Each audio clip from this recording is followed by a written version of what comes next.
siempre a los sitios que voy, me encanta descubrirlos, perderme por los caminos. Y la verdad es que Antonio, por ejemplo, siempre está ahí para dar un paseo, da igual que haga frío, él siempre está ahí. ¿Te sale a despejarte conmigo o qué? Sí. Después de salir a trabajar bien, ¿no? Ha sido una mañana larga, pero la verdad es que con el ambiente que hay aquí me recuerda mucho a una estación que se llama Candanchú, que tenemos ahí.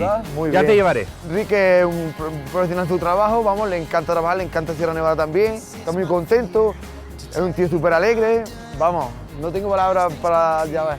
I'm afraid that you'll be gone, but all I know is if you go, at least I've told what's true. Me recuerda mucho porque tienen esos tejados de pizarra típicos, la montaña detrás, la nieve, sí, el ambiente de montaña. I'm burning for you when the truth is bespoken. ¿Te acuerdas la primera vez que subiste en los escalones?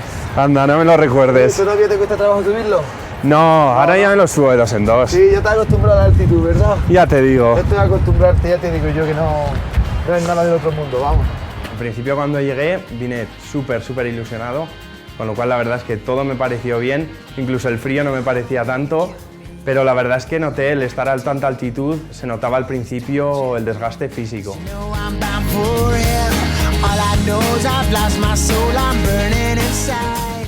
La gente de Granada está muy orgullosa de lo que tiene aquí, es un pedazo de sierra lo que tienen aquí y siempre me están vendiendo que esto es una maravilla, pero yo no puedo más que barrer para casa y pensar que bueno, que esto es una pasada, pero que lo que nosotros tenemos por ahí arriba también es increíble. Ahí el veleta, ¿no? Lo que pasa es que está cubierto. Lo que es que ahora mismo se encuentra cubierto. Tú sabes que en Aragón tenemos el aneto, que es más alto que el veleta. ¿Sí? ¿El aneto es más grande que el veleta?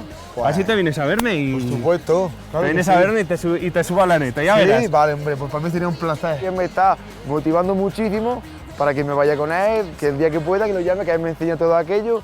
Yo le he dicho que encantado, que a ver cuando quiera tengamos un tiempo libre nos vamos.